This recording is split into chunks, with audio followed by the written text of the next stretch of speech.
Hello, is there anyone out there in the YouTube land?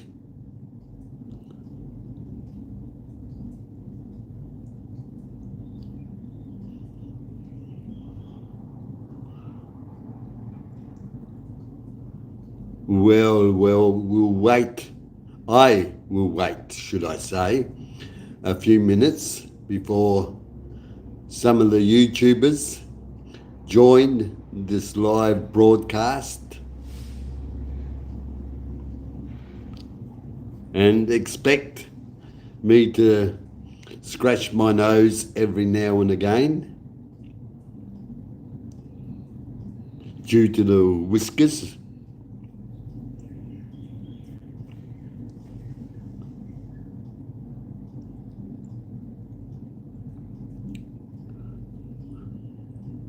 Hello to the one who has come along. No. Left in a hurry. Maybe a toilet break. Yeah, whatever the reason.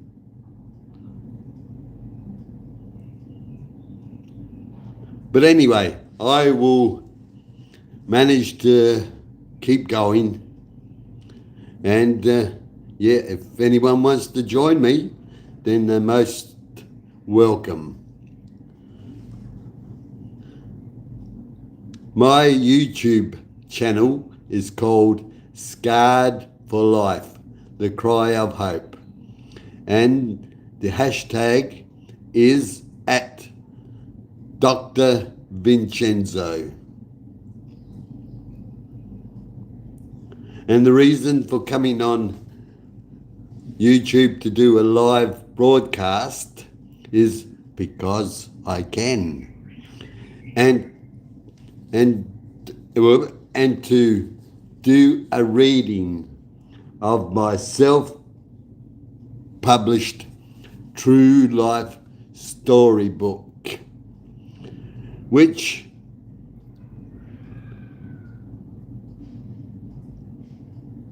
hello, Just A. You're the first visitor to my first live recording, and I intend to do more as the days go by and as the weeks go by. Hello to everyone else. Hi. Now, as I was saying, I am doing a reading of my self-published true life storybook, Scarred for Life, the Cry of Hope. And for further details on the book, details of the book, and how to purchase a copy, then go to www.vincenzorusso.com. Did I say that correctly? I'll have to pull back and rewind my thoughts and repeat the website again. www.vincenzorusso.com.au.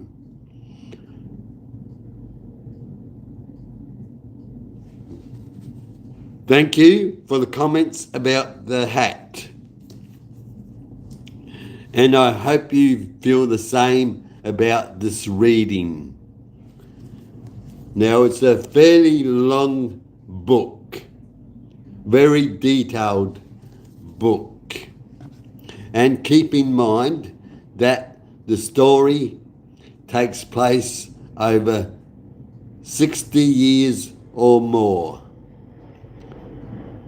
Hello, Totty. And it covers all the experiences over that time, the events, world events, the knowledge and information that I have accumulated and integrated into my thoughts. So it's a complex. To those who read it and listen to it for the first time, it will appear complex. But bear with me, perhaps over time one will become familiar with the way the book is structured and the writings and the words that go into it.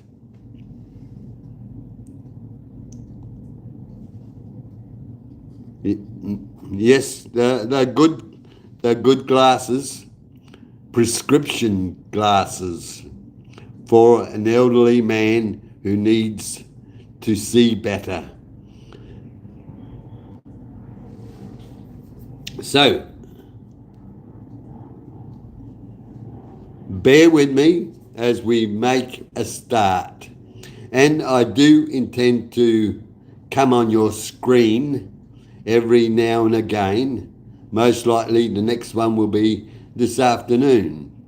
But expect the unexpected, because I do not schedule live broadcasts.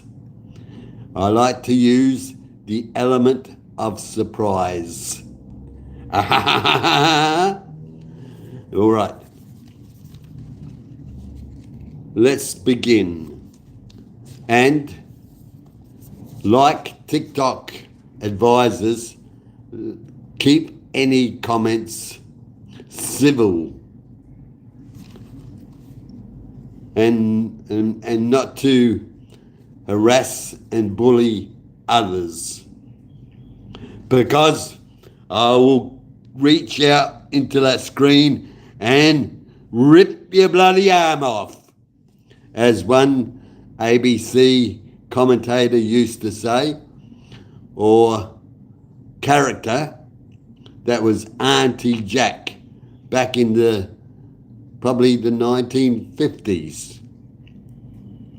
All right, let's make a start. And I'll begin with the introduction, starting with a quote. Indeed, I find that distance lends perspective.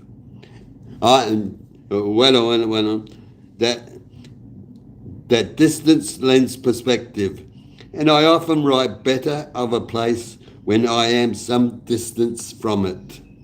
One can be so overwhelmed by the forest as to miss the tree.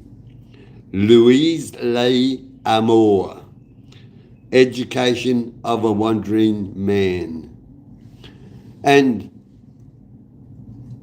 I'll take a pause just to mention that to keep any questions, feedback, or comments until the end, because I will give sufficient time for those who want to do that. Now, I'll just answer one question for now. Thank you. And that is, when was I born? Well, that answer will become apparent in the next few pages. But for the time being, I was born in a small peasant southern Italian town called Minturno, and that was in 1954. So, you do the maths, as they say. Right, here we go. Put your thinking caps on, or just listen for the sake of it. What the hell, huh?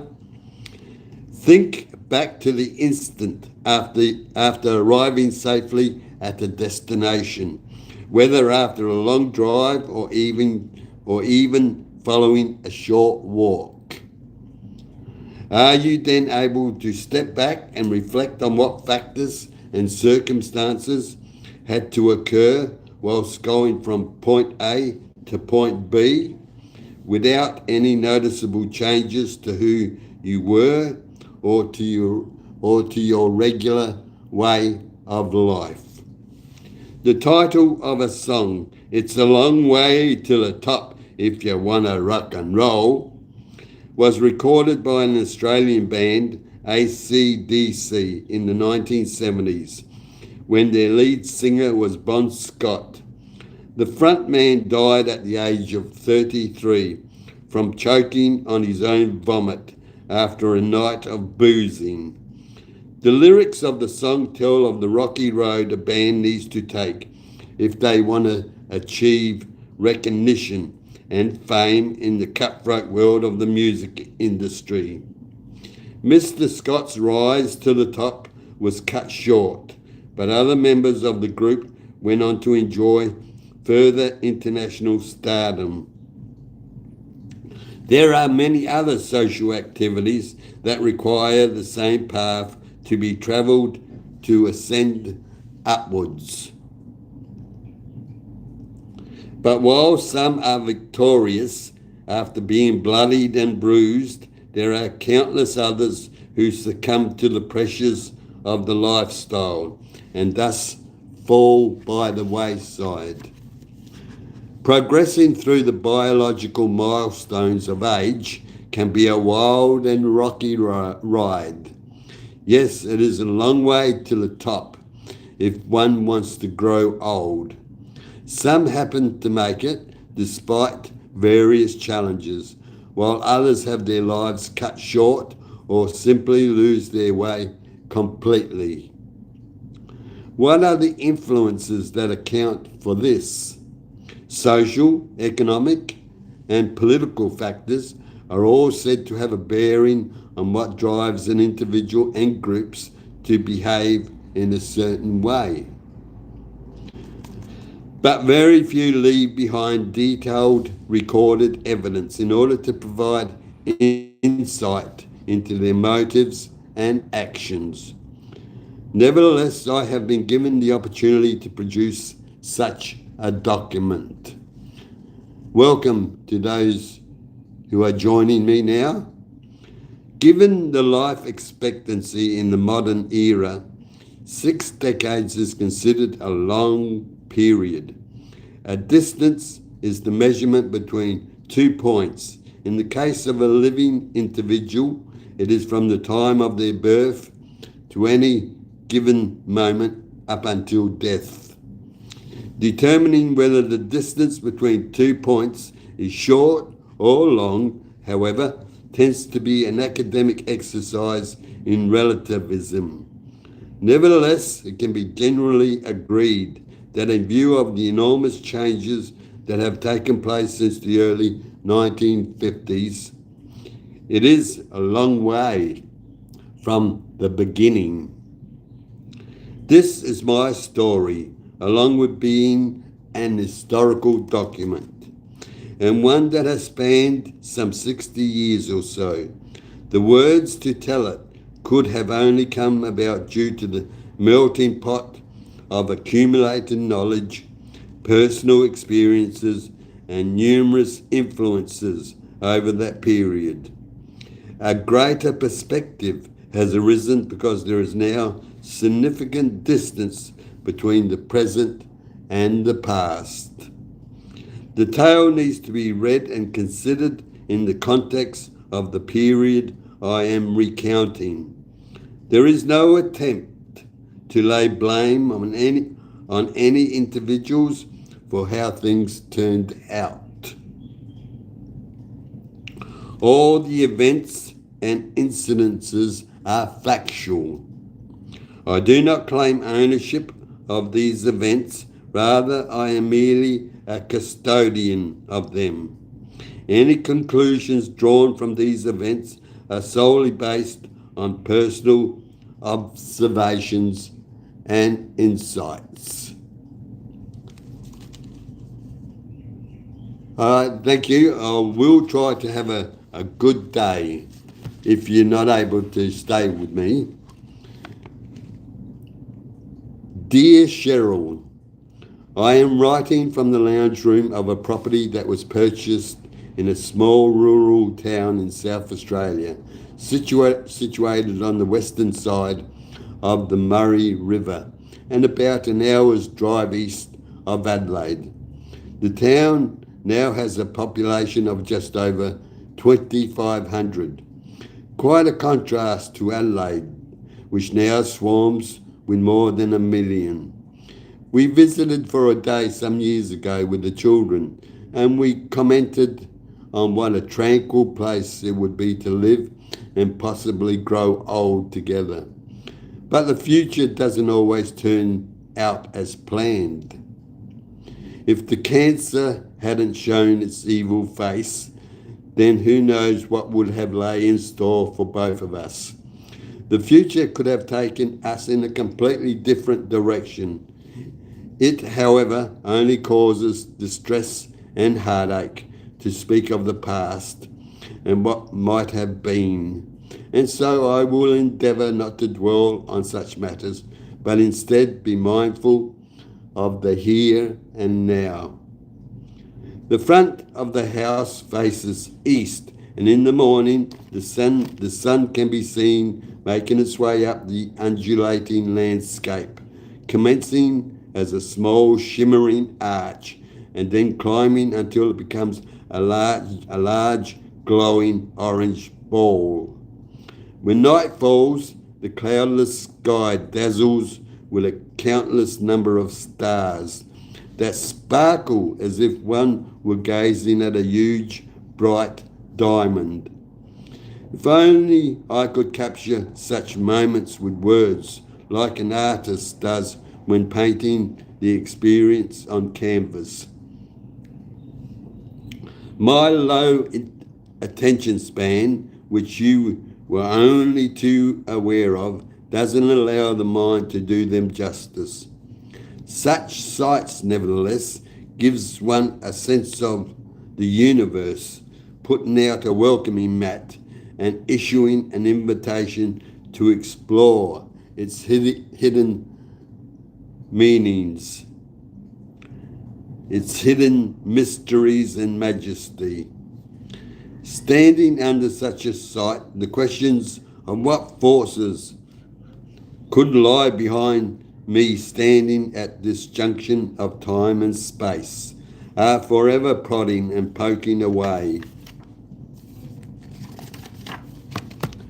in search of answers.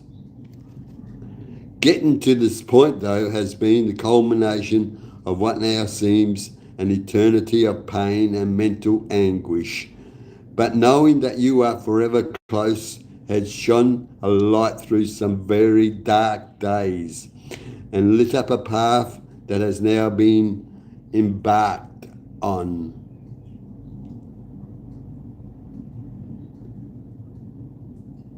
I'll answer any questions, comments and feedback at the end of the session. Thank you. Cheryl, I still hold the 2 semi-gold hearts that we each wore around our necks to signify that our 2 hearts beat as one. We also shared many other things in that time of being together. You and I experienced the full range of human emotions, from joyous to sad. We also shared many highs and lows that are associated with human activities and interactions. And more importantly, an unwavering love for each other. That love remains strong as it is infinite. In the 7 years since you left this earthly plane, the world has changed dramatically, along with my own personal circumstances. Early last year, Camelo also died of cancer, and in so doing, that event somehow heralded the beginning of the end, for some major personal decisions had to be made. and so a plan had to be devised and acted upon. With our two children, now adults, living independent lives, it was also vital for definite decisions to be made.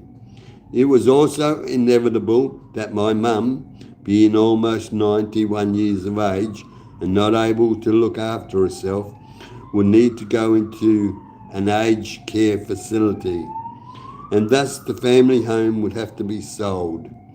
I could not wait until the last minute, finding myself frantically searching for alternative accommodation and leading to the possibility that my auto nervous system would completely collapse. Life, however, is full of twists and turns. On several occasions, you encouraged me to write down my story, along with some of the ideas swirling around in my chaotic mind. For several reasons, I didn't seem to get around to it until 2 years ago. Your advice about keeping things simple paid off, for the book is now finally completed. Initially, I was under no illusion about the task that was in front of me, as it would bring back painful memories that had been entombed in the dark recesses of the mind. Bringing them back to the surface, however, was always going to have its challenges. I clearly now know that the recollections are not to be feared, for the power and influence they once had have largely been neutralized. It saddens me, however, to be reminded of all the lost years and unfulfilled dreams that were replaced by the dark shadows of self-loathing and pity. The greatest, knowing that it was those who gave me their love and who I had loved the most were the ones to be let down. The difficulty in writing these memoirs was also overshadowed by the impending demise of humanity. A poem called Hollowed Men, penned by the 20th century writer T.S. Eliot, contained the view, this is the way the world ends, not with a bang, but rather with a whisper. Yes, Cheryl, humans will most likely be oblivious to their own extinction.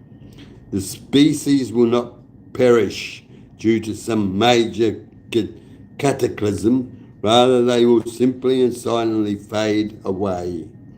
It has and will be a slow and painful death by 1,000 cuts. Humanity has been dying with each passing day, and by their very hands have also dug their own graves. At the very top, chaos has been allowed to rule the masses, except for those who rule. Is it also just doom and gloom? Wherever there is a power failure, many of us find a candle to light it so that we can see into the darkness, to find our way around. At other times, though, most humans are unaware of the beacon that resides within each one of us and that can help to illuminate the path ahead. For when we are spiritually lost, but in most cases it is unlit. If humans are to reconnect with themselves and possibly fend off our demise, then it is necessary to go within and turn on that switch. The door to the outside can only be opened from the inside. Cheryl, I am reminded of an old Chinese proverb. that contends. If there is light in the soul, then there will be beauty in the person. And if there is beauty in the person, then there will be harmony in the home. And if there is harmony in the home, then there will be order in the nation. And if there is order in the nation, then there will be peace on earth and in the world. Cheryl, the book is finally complete and is therefore dedicated to someone who gave their love so freely and unconditionally. That individual is you, Cheryl, for you are always in my heart. And so the moment has arrived to invite the reader into my own inner world and take a step back to where it all began some 60 years ago. Thank you to those for sticking around. And I would like to think that you are keen on staying for perhaps another chapter. And so we move on to chapter 1. It was a hot August day in 1954 in a rented 2-story house in a small village situated between Rome and Naples and lying 7 kilometres from the Mediterranean Sea. My mama was in labour and was said to be having difficulties getting the unborn to come out. It was likely that the child was having second thoughts about entering the world because he was going to be dragged screaming into this theme park called life. Look, I don't want to come out because there are too many people and all the rides look too scary, especially the roller coaster. Translated from Italian. Humans, though, being creative creatures, had other ideas. The tracks had already been laid, so it was just a matter of holding on with sheer grit. According to Mum, there were 2 other older females assisting with the birth, who were apparently very experienced, which is not surprising given the large families that were the norm at the time. Mum was the eldest of 11 children, 10 girls and 1 boy, and she eventually had 7 of her own. Of those, the first died of malaria at 14 months of age, and the second was a stillbirth. The last sibling, a girl, was born some 15 months after me.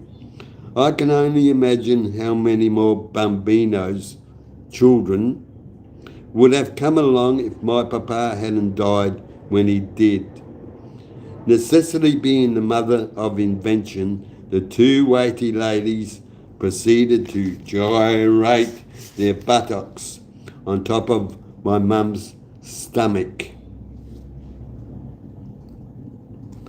until the baby's head was facing in the right direction and was finally extricated from the womb as thunder and flashes of lightning from a summer's afternoon storm announced the arrival of the child into the world. The town and commune in southern Lazio, Italy, is situated on the northwest bank of the Liris, also known as the Garigliano, with a suburb on the opposite bank about 18 kilometres from its mouth, and the point where the Via Appia crosses it by a bridge called Pons Tiristius. The region and town have a history of being invaded and conquered by various kings and armies over centuries. According to my late stepfather, following his visits to the region, he will scratch my nose, and I will take a pause to have a drink. Thank you. I'm pleased that the colour of the shirt is liked. Excuse me.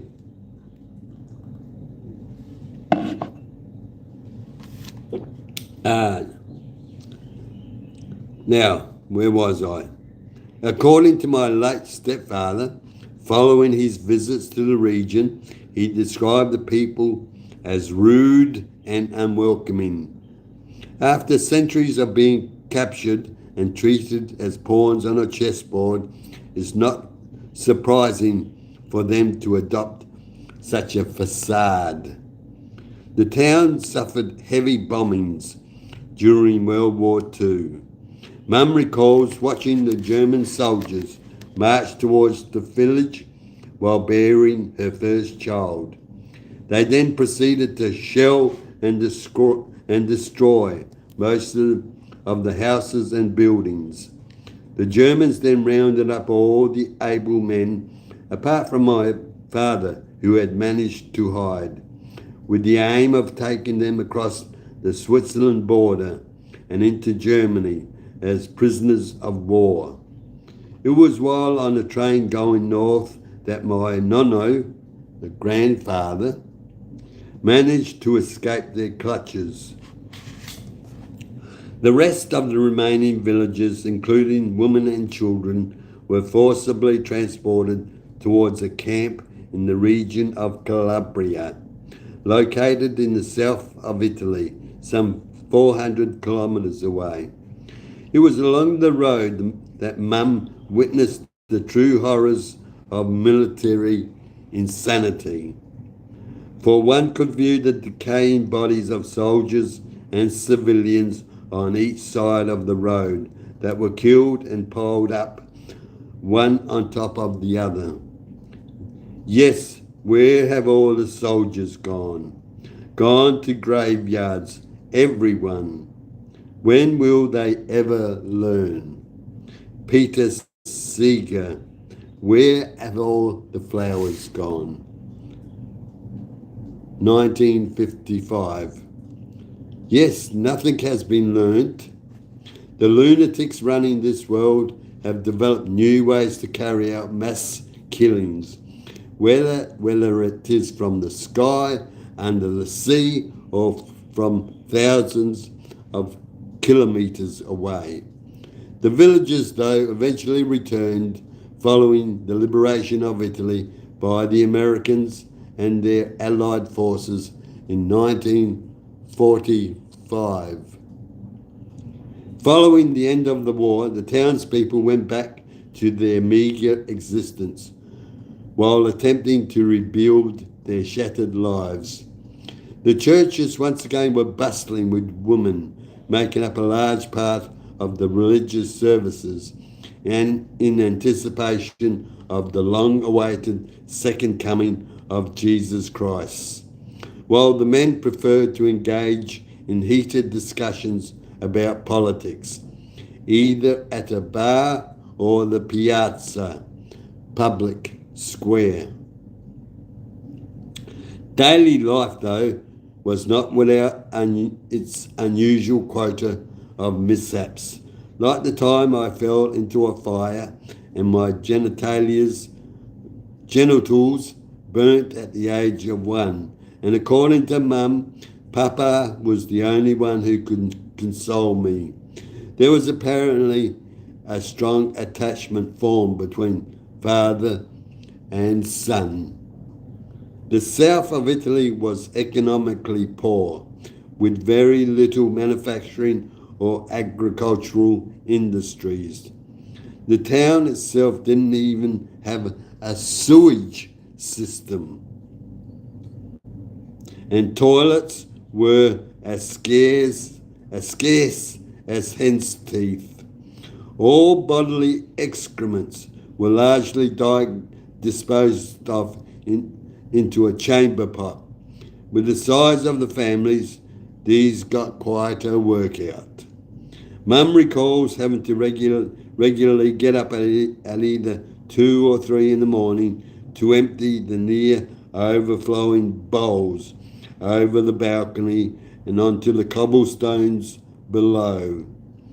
The family was fortunate as Papa was able to etch out a living by travelling to other villages and towns, selling various wares, nuts, etc., off the tray of the back of a motorised three-wheeled Piaggio. Pa. In the spring month of May 1956, Mum's world once again fell apart. Regional elections were being held, and as such, a great deal of activity was taking place in the village. At one point during that day, Papa was asked to accompany a local resident to collect some vino, wine, an errand that he was reluctant to help, but agreed nevertheless. On the way, his Pa was hit by a vehicle coming out of a driveway, and because of the collision, he died after suffering a heart attack at the age of 42. Mum would often mention that after his death, I would stand on the balcony screaming inconsolably, calling for Papa to come home. But he never did. It was to be one of many losses. Sometime later, a court awarded compensation to the surviving spouse and to each child, but the course of history had already been determined. In the year following Papa's fatal demise, Mum began to correspond with a brother of Papa who lived in Adelaide, Australia, with the aim of the family migrating there. Excuse me. Everybody able to keep up? Although people are coming and going, which is understandable. The Italian presence in Australia predates the First Fleet. James Matra and Antonio Ponto, both of Italian descent, were aboard the ship Endeavour with Captain James Cook on his voyage of discovery in 1970. Convict Giuseppe Tuzzo arrived with the First Fleet and eventually settled in Sydney. Hundreds of Italians permanently settled in Victoria following the gold rush of 1850, after their numbers were limited by the 1925 Australian Immigration Act. Following World War II, however, there was to be a large increase in migrants, mainly from southern Europe, and many of those were agricultural workers from southern Italian regions, including Sicily and Calabria. Because many who arrived were single men, proxy marriages to women back in Italy were common practice. This comes from the immigration communities of Australia. The allure of a country offering work and prosperity was as intoxicating as the wine that they drank. In the 2006 Australian census, 199,124 people were counted as having been born in Italy. The offer of just having the two eldest boys come over to live with the uncle was initially made. For Mum, though, it was the case of all or nothing, and she stuck to her ultimatum. Her maternal instincts and sheer will managed to win out in the end, for in August 1958, the entire family was watching the Bay of Naples slipping further into the horizon as the passenger ship named Australia steamed towards the land down under. Imagine, if you will, a 31-year-old widowed mother along with her 5 children ranging in ages from 10 to 1, departing their ancestral homeland and immigrating to the other side of the planet. There were no reports of ships that had gone before us that had fallen over the edge of the earth, but little did we know what a cultural shock lay in store. A land where men were called blokes and women Sheilas. A novel entitled They Are a Weird Mob, written in the early 1960s by John O'Grady under the pen pseudonym Nino Carlotta, and later made into a movie, provides an entertaining and insightful social commentary on Australian society of that period. Specifically, a male working class society. The story follows a newly arrived immigrant named Nino Carlotta from Sicily, Italy, and his awkward interactions with the Anglo-Saxon characters of Sydney. So take a gander at the book or film, and don't forget, it is your shout next, mate, referring to the custom when drinking in a pub. While light-hearted, many of the non-fictional migrants, including my family, suffered badly in the land of Oz. There is a photo lying around somewhere of me as a 3-year-old dressed in a blue and white sailor suit on board the ship. Without any hint of modesty, I would say that the boy looked a cute and handsome specimen with chubby cheeks. It was highly probable, not remembering any part of the sea voyage, that this image did have its drawbacks. Due to being on a confined ship, the cheek pinching must have been relentless, with total strangers wanting to make their affections known. The older passengers most likely would have approached the boy and smiled while leaning down with their outreached arm to the thumb and first finger joined together, slightly twisting their cheek while uttering, "What a cute, adorable little boy." The cheeks must have been battered and bruised by the end of the voyage, which lasted about 2 months.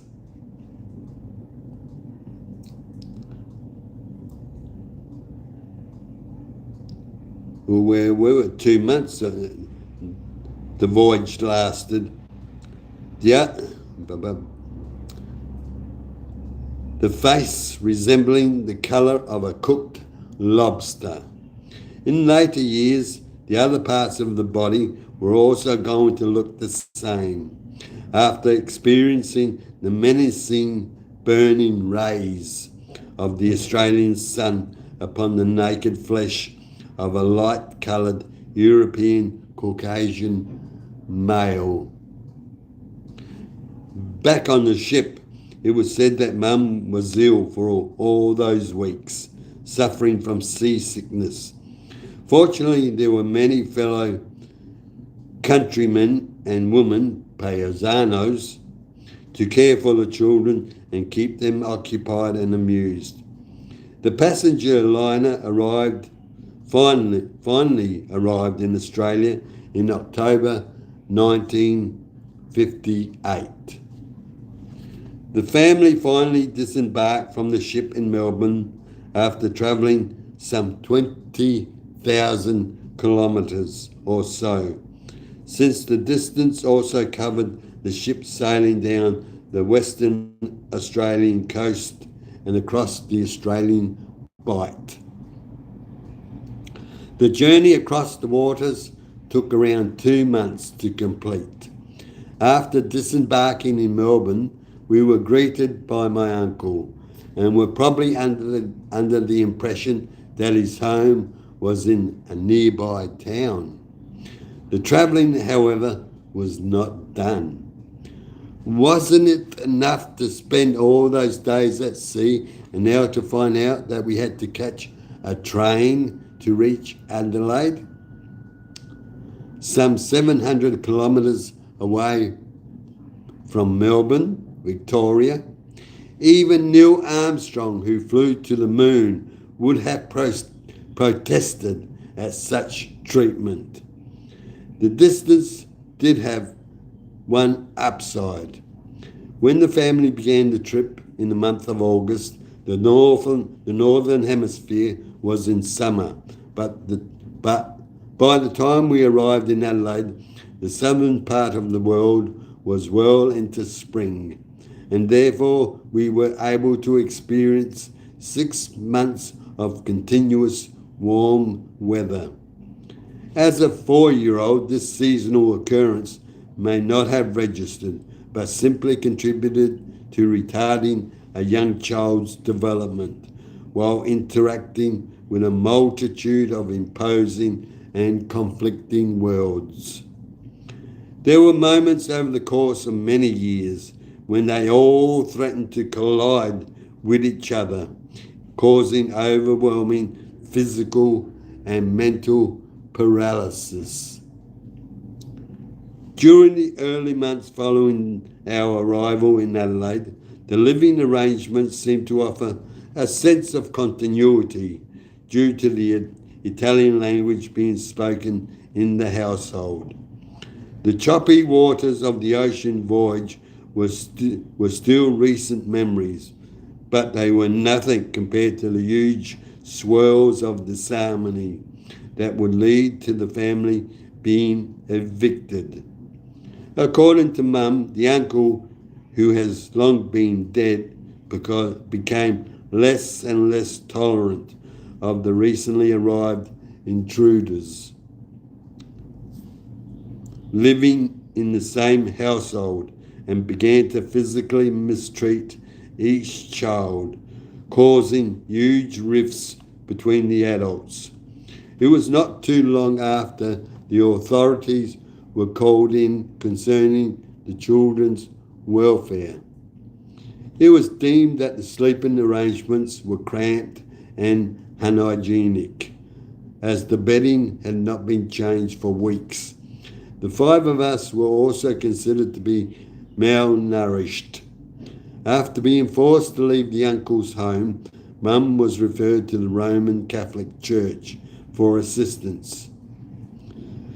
How much pain and despair can a woman, widower and mother endure in such a short space of time? With no means of support and nowhere else to turn, the church provided temporary accommodation and work for Mum at one of their colleges.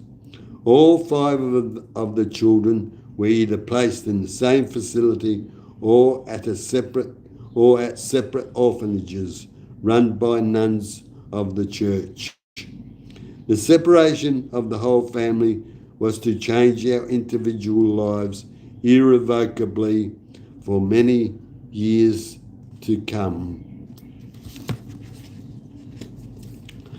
And that's the end of chapter 1. And next time I will continue with chapter 2. And don't be surprised when I next appear on your screen. Let me check some of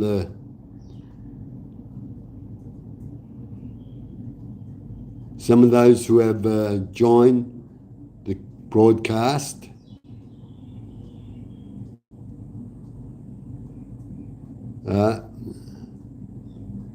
Let's see. Some of the comments. Yo, cool story. Have a good day. Thank you. Have I had breakfast? Depends on what you mean by breakfast. Something light, heavy, or just liquid?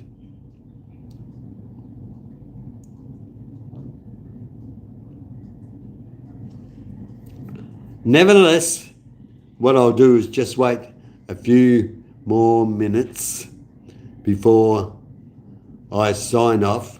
For anyone who has any questions from those first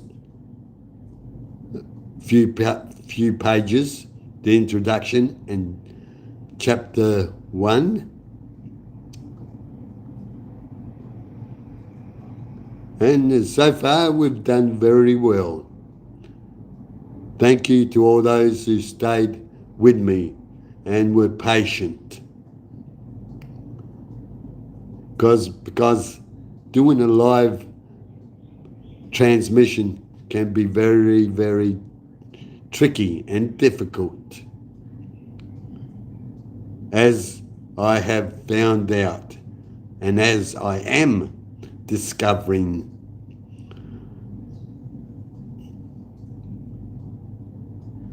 But this form of interacting has less restrictions than posting normal videos, which have to be of a short duration, 15 seconds, 60 seconds, 1 minute. And while on that subject, do go to my YouTube account, Scarred for Life, the cry of hope. Hashtag Dr. Vincenzo. Because itchy. Because on that site, one will also find scores, or perhaps even over 2,000 videos over the past few years. Some serious, others amusing, and I try to be creative as possible.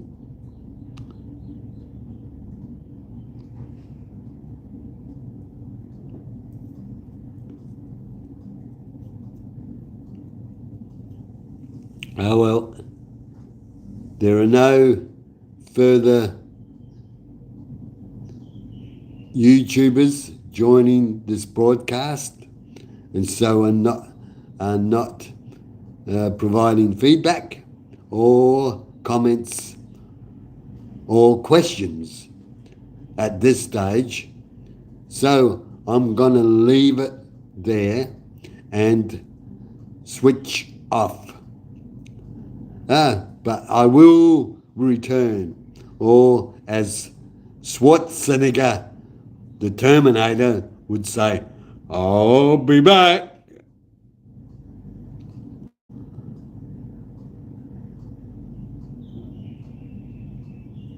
All right. Until quite possibly this afternoon, bye-bye for now. And thank you to all who have joined. Bye-bye.